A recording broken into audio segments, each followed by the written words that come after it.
દવા નહીં, બસ રોજનો આ એક લાડુ ખાઓ.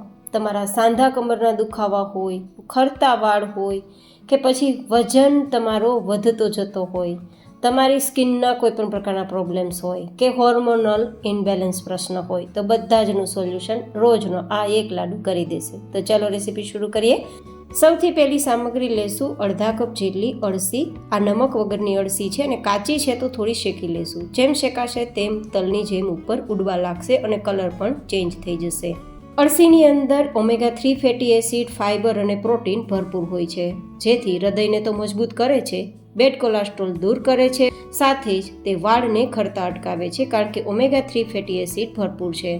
સાથે જ હાડકાને ખૂબ જ મજબૂત કરે છે અને સાંધા ગોઠણ કે કમરના દુખાવામાં પણ ફાયદા કરે છે અને હોર્મોનલ સંતુલન કરવામાં પણ તે ખૂબ જ મદદરૂપ થાય છે. તો હવે આ રીતે તમે જુઓ, આપણા અળસીના બીજ છે સરસ મજાના શેકાઈ ગયા છે, તો તેને પ્લેટમાં લઈને ઠંડા કરી લેશું. ત્યાં સુધીમાં બીજી સામગ્રી લેશું 1 કપ જેટલા કાળા તલ. અહીંયા તમારે શક્ય હોય તો કાળા તલનો જ ઉપયોગ કરવાનો છે. સફેદ તલ પણ લઈ શકો, પણ બેસ્ટ રિઝલ્ટ કાળા તલથી મળશે. આપણે અહીંયા તેને પણ ધીમા ગેસની ફ્લેમ પર થોડીવાર માટે શેકવાનું છે. કાળા તલની અંદર કેલ્શિયમ, ફોસ્ફરસ અને મેગ્નેશિયમ ખૂબ જ પ્રમાણમાં વધારે હોય છે, જેથી માથાના દુખાવા મટાડે છે, હાડકાં ખૂબ જ મજબૂત રાખે છે અને કોઈપણ પ્રકારના શરીરના દુખાવા બેસાડે છે. સાથે તેની અંદર રહેલ એન્ટીઓક્સિડન્ટ અને કેલ્શિયમનો ભંડાર જે ખરતા વાળને અટકાવે છે, વાળને કુદરતી રીતે કાળા કરે છે અને ખાસ કરીને વાળને વધારવાનું અને સ્મૂધ કરવાનું, સોફ્ટ કરવાનું કામ પણ કરે છે. સાથે આપણે ઉમેરીશું ત્રીજી હેલ્ધી સામગ્રી અડધા કપ જેટલા અખરોટ.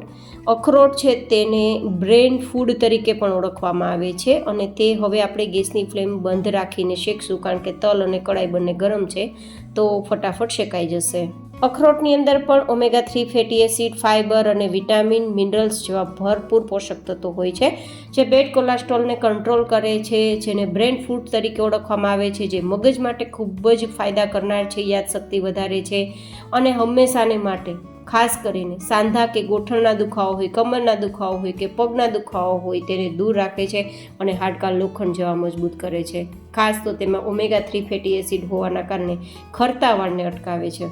હવે તેને પણ આપણે એક પ્લેટમાં લઈ લેશું જેથી એ ઠંડા થઈ જાય. અને હવે લેશું આપણે અડધા કપ જેટલી રાગી. તેને થોડી ગોલ્ડન કલર પર આવે ત્યાં સુધી ઘી ઉમેર્યા વગર જ શેકવાની છે, ધીમા ગેસની ફ્લેમ પર. રાગીની અંદર કેલ્શિયમ, આયરન, પ્રોટીન અને ફાઇબર ભરપૂર હોય છે, જેથી તમને હિમોગ્લોબિનની કમી હોય, એનિમિયાની બીમારી હોય તો પણ તે ફાયદા કરનાર છે. સાથે ખાસ કરીને તેમાં ગ્લુટન નથી હોતું, એન્ટીઓક્સિડન્ટ ભરપૂર હોય છે, તો સ્કિન માટે પણ ફાયદા કરનાર છે, ખરતાવાળ માટે પણ ફાયદા કરનાર છે અને પ્રચુર માત્રામાં કેલ્શિયમ હોય છે, જેથી કોઈ પણ પ્રકારના શરીરના દુખાવા હોય, સાંધા ગોઠણ કે કમરના દુખાવા કે પછી હાડકાના દુખાવા, તો તેને પણ એ મજબૂત કરે છે, પાચન પણ બેસ્ટ કરે છે. તો આ જ રીતે લોટ શેકાઈ ગયો છે, તો હવે તેને પણ નીચે લઈને ઠંડો કરી લેશું.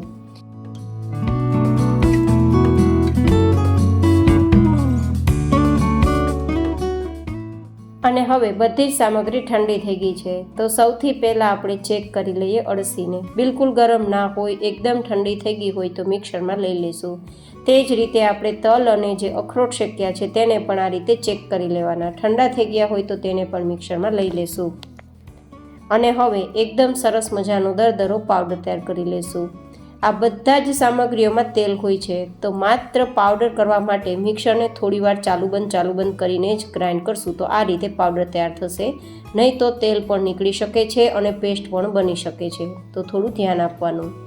હવે આપણે આમાં જ રાગીનો લોટ પણ મિક્સ કરી દઈશું અને પછી હજુ એક સામગ્રી મિક્સ કરીશું ને તે છે 1 ચમચી જેટલો સૂંઠ પાવડર, જે ખાસ કરીને પગના, સાંધાના, ગોઠણના, કમરના કોઈ પણ પ્રકારના શરીરના દુખાવા માટેની અક્સિર દવા છે. સાથે કફ અને શરદીને પણ બેલેન્સ કરે છે અને વજન ઘટાડવામાં પણ ખૂબ જ ફાયદા કરનાર છે અને પાચનને બેસ્ટ કરવામાં પણ બેસ્ટ છે.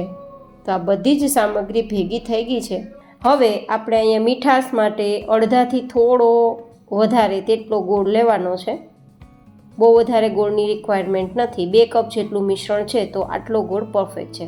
હવે તેને મેલ્ટ કરવા માટે 1 થી 1.5 ચમચી જેટલું જ ઘી મિક્સ કરીશું. જો કે તમે માત્ર અડધી ચમચી ઘીમાં પણ તૈયાર કરી શકો, તમારી ચોઈસ, પણ વધારે ઘીની જરૂર નથી. આ રીતે થોડી વાર આપણો ગોળ ચલાવતા જશું ને ઓગાળતા જશું. અહીંયા માત્ર ગોળને ઓગાળવાનો છે, પણ જો થોડો પણ ગોળ વધારે ઓગળી જશે અને પાયો આવી જશે તો પછી લાડુ કડક થઈ જશે. તો આ રીતે માત્ર ગોળ ઓગળે ને એક ઉફાણ આવે પછી ગેસની ફ્લેમ બંધ કરી દેવાની છે અને તેને નીચે લઈને બધું જ આ મિશ્રણ છે તેમાં મિક્સ કરી દેવાનું છે. તો હવે આપણો ગોળ સરસ તૈયાર થઈ ગયો છે, તો નીચે લઈ લેશું અને મિક્સ કરી દઈશું. બિલીવ મી ગાઈઝ, રોજનો એક લાડુ તમને અદ્ભુત એનર્જીનો સોર્સ આપશે. એકદમ સસ્તા ભાવે લાડુ તૈયાર થાય છે અને ખાસ દવા કરતાં મારું એવું માનવું છે કે આ લાડુ રોજનો એક ખાઈ લેવો જોઈએ. અને આની સેલ્ફ લાઈફ પણ 1 મહિનાથી વધારે છે, બિલકુલ ખરાબ નહીં થાય. તો તમે વધારે પ્રમાણમાં બનાવીને ખાઈ શકો છો, સ્ટોર પણ કરી શકો છો. બાળકોથી લઈને મોટી ઉંમરના કોઈ પણ વ્યક્તિને આપી શકો છો. અને જો નરણા કોઠે એક લાડુ ખવાય તો વેલ એન્ડ ગુડ. જેમ જેમ બધું ભેગું થતું જશે તેમ કલર બદલતો જશે, કારણ કે ગોળ, રાગી, અળસી બધા જનો કલર ડાર્ક આવે છે, તો કલર થોડો ડાર્ક થઈ જશે. તો આ રીતે લાડુ આપણે ચોઈસ પ્રમાણે બનાવી લેશું અને પછી ખોલીને તમને બતાવું તો એકદમ સુપર સોફ્ટ લાડુ છે. આગળ બતાવ્યા પ્રમાણેના બધા જ ફાયદા જોતા હોય તો રોજનો એક લાડુ ખાતા જાઓ, દવાની જરૂર બિલકુલ નહીં પડે અને તમે હંમેશા નિરોગી રહેશો. ખાસ કરીને વાળ અને શરીરના દુખાવા માટે બેસ્ટ રિઝલ્ટ આપે છે. તો તમે ક્યારે તૈયાર કરો છો આજના આ ડિલિશિયસ લાડુ? ફરી મળીશું એક નવા જેન હેલ્ધી રેસીપી સાથે. ત્યાં સુધી stay healthy and stay happy.